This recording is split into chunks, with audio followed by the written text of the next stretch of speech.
You're listening to Civic Media. You can tune into any of our live shows on any radio station across the state with the Civic Media app. Find us in your phone's app store and listen anytime, anywhere. This is your WXCO Daily News Roundup for Bull Falls Radio, 98.9 FM and 1230 AM in Wausau.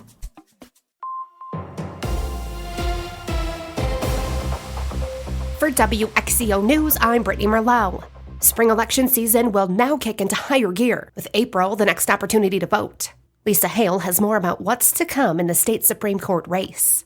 The Wisconsin Supreme Court candidates, Susan Crawford and Brad Schimmel, have agreed to a debate next month. The debate will be hosted by WISN-TV in Milwaukee on Wednesday, March 12th at 7 p.m.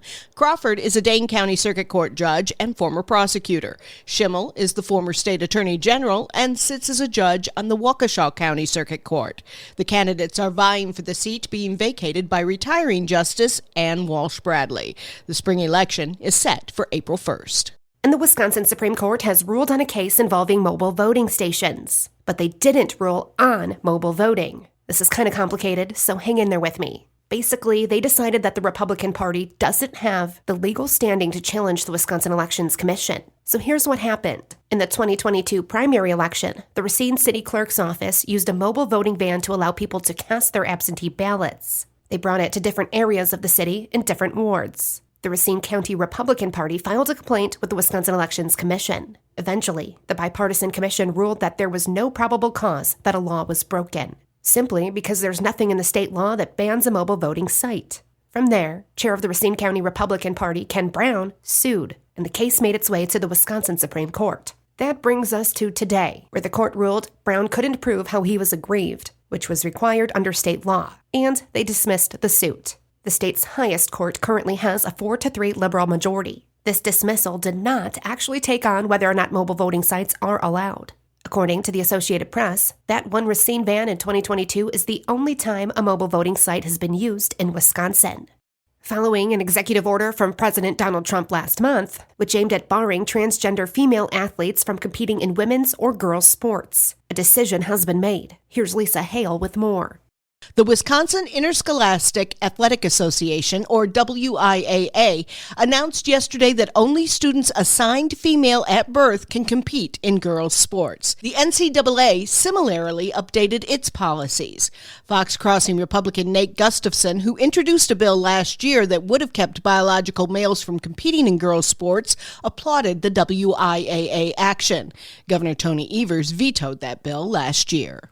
And fans who plan to attend the NFL Draft in Green Bay should start planning their visit now. Packers Director of Public Affairs Aaron Popke says the first thing that you should do is download the NFL One Pass app. This is what the league will use to communicate with the fans. This includes when tickets will be available and where you should go to enter the staging area. Early next month, they anticipate more information will be available, such as transportation, parking, and how to get into the event. Registering for a ticket will also be on One Pass. Now, tickets are free, but you do need to register in advance. Fans should also familiarize themselves with the NFL's carry-in policies for the event to prevent any surprises at the gates. Packers officials say the next thing you should do is finalize your transportation to and from the event, which is expected to bring hundreds of thousands of fans to the area over 3 days. He expects shuttle buses from outside communities to be a popular option, and homeowners and businesses around Lambeau will have cash parking options. There will also be satellite lots offering park and ride shuttles to the front gates. Last year's event in Detroit brought in an estimated 775,000 people to downtown Detroit, including 275,000 on the first day alone. It's now been over 2 weeks since anyone has heard from 16-year-old Sophia Franklin, or the adult man accused of getting her pregnant and abducting her. Police believe 40-year-old Gary Day took her from her Beaver Dam home, and he's been on the run with her ever since. And now, the case may be handed over to the U.S. Marshals. Beaver Dam police say they've been in contact with law enforcement from other cities, states, and federal agencies. But now, the Marshals may take the lead as they hunt for the two of them. The criminal complaint shows that Day started talking with Franklin online last April. And in December, a parole officer in Day's native Arkansas found her at his home. She's currently 3 to 4 months pregnant, and Amber Alerts have been activated in Arkansas and Missouri. And a 20-year-old Crandon woman is facing multiple charges, including child porn, child exploitation, and bestiality. Police say that more arrests and additional charges could come pending the forensic evaluation of the electronics located.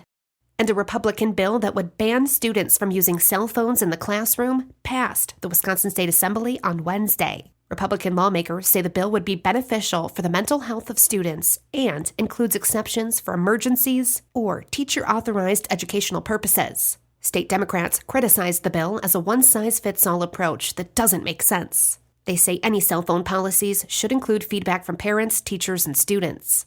And both candidates for the upcoming Wisconsin Supreme Court election say they will not pledge to recuse themselves from cases involving the political parties backing their campaigns.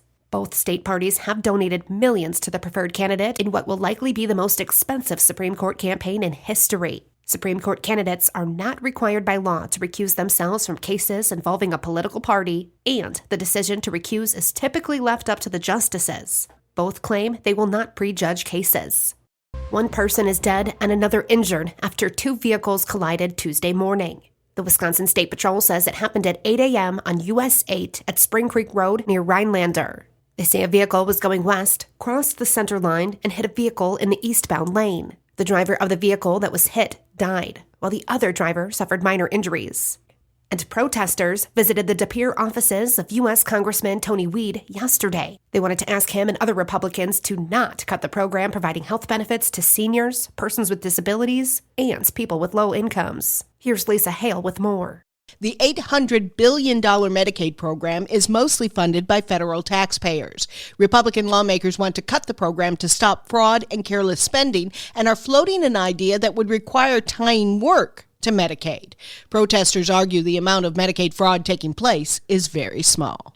And the Minocqua Area Visitors Bureau, formerly Let's Minocqua, unveiled its new tourism brand and website earlier this week. The new brand's tagline, In Minocqua, was developed through months of research and collaboration with neighboring communities Arborvita, Hazelhurst, and Woodruff. They say the brand and site are fun and adventurous, yet relaxing, peaceful, and calming. They wanted to invoke feelings of connection with something greater than oneself through the area's vast natural landscape and storied history.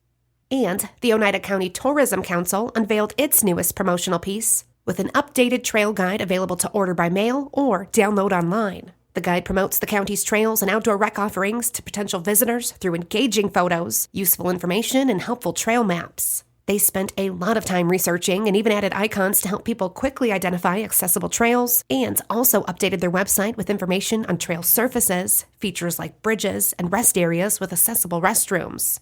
I'm Brittany Merlot for WXCO. The Bucks are back in action. Hi, I'm Mike Clemens with sports. The Milwaukee Bucks are back from the All-Star break tonight when they host the LA Clippers at Fiserv Forum. Giannis Antetokounmpo listed as questionable after missing the last 6 games with a calf muscle injury. I'm okay. I'm 100%. I don't know. We'll see. But I was able to go through practice. It felt good. But we'll see. We'll see tomorrow if I'm 100%. I don't know yet. Damian Lillard, also questionable. Doc Rivers after yesterday's practice. We went hard, but not that hard, and so we'll see with him and Dame.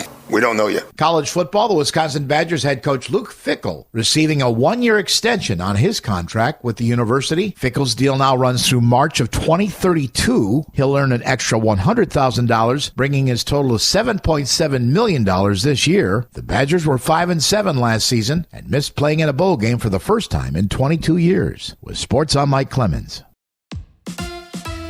On your entertainment beat, I'm Pete Schwaba. If you're headed to the warm, cozy theaters this weekend, here are some films you might enjoy. Sometimes, even though a movie is reviewing well and probably pretty decent, it sounds ridiculous, and that is the case for The Monkey, which opens wide February 21st. I'm paraphrasing, but the logline is twin brothers find a wind-up monkey that causes a killing spree, and then 25 years later, it starts a new killing spree as they try to stop it. A wind-up monkey, not even a real monkey. The other film opening in wide release is The Unbreakable Boy, a family film about a child with autism and a bone disorder. If you're not up for braving the cold and feel like sitting home, check out Sly Lives, a new documentary on Hulu about Sly and the Family Stone. Social media users, including myself, are in a lather over it, and it is pulling a 90% on Rotten Tomatoes. It has a built-in, fantastic soundtrack and all the other fun stuff you'd expect from a solid rock and roll documentary. Let's go to the movies. Director Peter Bogdanovich's final film has been remastered and will be released digitally by Lionsgate. The film Squirrels to Nuts was originally released under its first title, She's Funny That Way, in 2014. The acclaimed director passed away in 2022. In reality TV stars talking just to talk news, Bethany Frankel weighed in on Ryan Reynolds and Blake Lively, making light of their legal issues with director Justin Baldoni, who is also Lively's co-star in It Ends With Us. Frankel, one of the real fake TV housewives of New York City, said joking about the lawsuits on Saturday Night Live's 50th anniversary was nothing short of genius, calling it the zeitgeist, a bullseye. She added that the only way to weather a storm is to go right through it, while also acknowledging that the storm might have actually been caused by Lively and Reynolds in the first place, admitting that no one knows what happened. Let this be a lesson to you youngsters out there. Always make social media posts. The third season of White Lotus has dropped on Max, and the HBO show has created some controversy thanks to nitpicky social media followers always looking for something to overanalyze. Every season has a new cast, location, and theme music. Season 2's theme music was so popular it played in nightclubs across Europe. Season 3's theme music has not been well received. Great thing to stress over in this day and age. If you haven't seen White Lotus yet, give it a chance. Saturday Night Live kicks off a new 50 years in March. March hosts will include comedian Shane Gillis and Lady Gaga. Neither are strangers to the SNL stage. Gillis will host the show for the second time on March 1st. The musical act will be Tate McRae. Gaga will wear hosting and musical hats as she covers both roles on March 8th. Gaga has hosted the show before and performed as the musical guest 4 times previously. Wonder if they'll be invited to the 100th. For more showbiz fun, tune into Nightlight with me, Pete Schwaba, weeknights from 6 to 8 p.m. on the Civic Media Radio Network. I'm meteorologist Brandon Bormans. The coldest air of the week is finally behind us. Partly sunny skies today with a high of 23. Tonight, mostly clear, still cold, just not as frigid, lows near 3 below. Another fine day on Friday, mostly sunny with highs in the lower 20s. Currently, it's 8 degrees. That's your WXCO Daily News Roundup from Civic Media. Subscribe to this podcast on Spotify, Apple, or wherever you find your podcasts. Find more news at bullfallsradio.com.